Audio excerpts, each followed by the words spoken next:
सुबह उठने में जोर आता है, पढ़ते टाइम नींद आती है। इतनी ठंड में मुझसे उड़कर नहीं पड़ा जाता यार।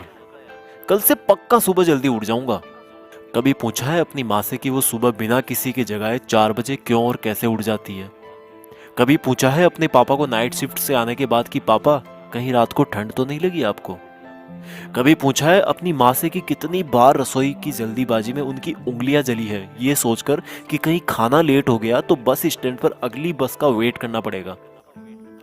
थोड़ा सा सो लो, शायद एग्जाम की टेंशन कम हो जाए। तुम टेंशन से बचने के लिए सोते हो और तुम्हारे पापा तुम्हारी ही फ्यूचर की टेंशन दूर करने के लिए जागते हैं।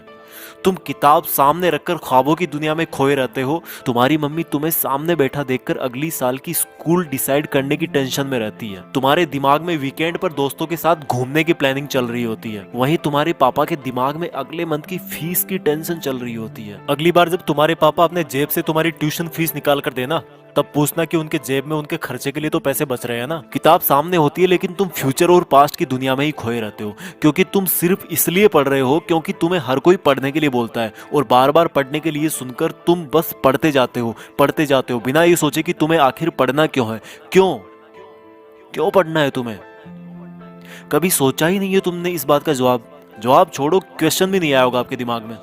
क्यों भाई, किससे बचने की कोशिश कर रहे हो और क्या सोच रहे हो? मम्मी पापा को धोखा दे रहे हो या दोस्तों को या टीचर्स को? भाई तुम ना बहुत ज्यादा भोले हो।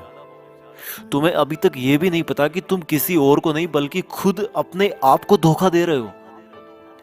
क्यों अपने आप को यार 12 लाख वाली कार के फर्जी सपने दिखा रहे हो? कोई बंगला और आईपैड नहीं मिलने वाला तुम्हें ऐसे पढ़ने का ढोंग रचा करके। ये जो मोबाइल पे तुम डेली दिन में 100 बार फेसबुक और व्हाट्सएप चेक करते हो ना, उससे कई गुना तुम्हारे मम्मी पापा तुम्हारे फ्यूचर के बारे में सोचते हैं। और जब तुम्हारा छोटा भाई या एक दिन तुम्हारा लड़का बड़ा होकर आईफोन या लैपटॉप या बाइक मांगेगा ना, तब तुम समझोगे कि बच्चे की एक जिद पूरी करने के लिए पेरेंट्स को अपने खुद के सपनों से कितना बड़ा कॉम्प्रोमाइज करना पड़ता है। और तुम्हारा पढ़ाई में मन इसलिए नहीं लग रहा क्योंकि तुम सिर्फ पास होने के लिए या फिर कहीं पर सेलेक्ट होने के लिए पढ़ते हो। भाई तुम्हें तो टाइम ही नहीं है अपने आप से 2 मिनट ये पूछने का कि आखिर सब लोग तुम्हें पढ़ने के लिए क्यों बोलते हैं। तुम्हें पढ़ाई बहुत हार्ड लगती है, तुम्हें पढ़ाई बहुत हार्ड लगती है क्योंकि तुम्हें फेसबुक व्हाट्सएप इंस्टाग्राम इजी लगता है, सुबह देर तक सोना इजी लगता है, बिस्तर में लेटकर मोबाइल से पढ़ना इजी लगता है। बेटा अपने पापा को भी बोल दो कि बिस्तर में ही लेटकर ड्यूटी कर ले। अपनी मम्मी को भी बोल दो कि सुबह जल्दी उठकर परेशान होने की जरूरत नहीं है। जब तुम्हारे मम्मी पापा तुम्हारे लिए लेट करके खाना नहीं बना सकते, तुम्हारे लिए पैसे कमाने के लिए लेट कर नौकरी नहीं कर सकते, तो तुम क्या जादू मंत्र चला दोगे बिस्तर में लेटे लेटे? कल पढ़ूंगा, शाम से पढ़ूंगा, मंडे को टाइम टेबल से पढ़ूंगा, हाफ ईयरली एग्जाम के बाद पढ़ूंगा, ठंड कम होगी तब पढ़ूंगा, गर्मी कम होगी तब पढ़ूंगा, कल से जल्दी उठकर पढ़ूंगा, दोस्त के नोट्स मिलेंगे तब पढ़ूंगा, एग्जाम का ब्लू प्रिंट आएगा तब पढ़ूंगा,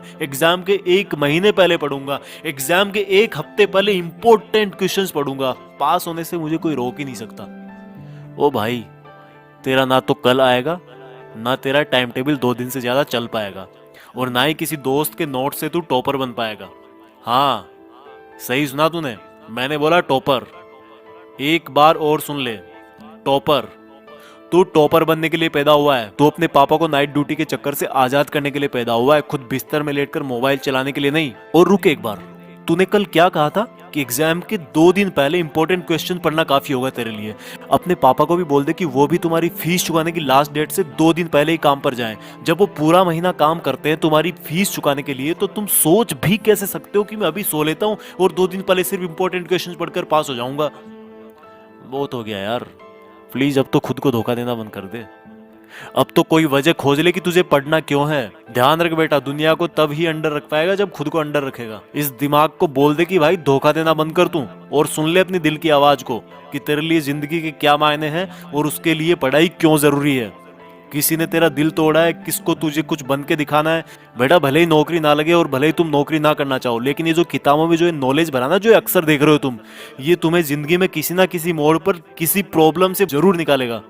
इसलिए जितने भी बड़े लोग हुए ना, उन्होंने इस बात को पहचाना है और पढ़ना कभी नहीं छोड़ा है। कल से तू सुबह जल्दी उठकर पढ़ेगा और रोज अपने पेरेंट्स, भाई बहन या रूममेट्स को सरप्राइज देगा। और ये काम तुझे अगले 30 दिन तक रोज करना है। फिर देखना अगर 31वें दिन तू उठकर अपने आप नहीं पढ़ने लगेगा तो तू दोस्तों के साथ फेसबुक व्हाट्सएप पर टाइम वेस्ट नहीं करेगा। जितना टाइम तू फेसबुक व्हाट्सएप पर बिताता है ना, उतना अपने मम्मी पापा के सपने जानने में लगा, जिससे तू किताबों को कभी बोरिंग नहीं समझेगा। और जिस कार को वो अभी तक छू भी ना पाए हो ना, उसमें बैठा उनको, उसमें घुमा।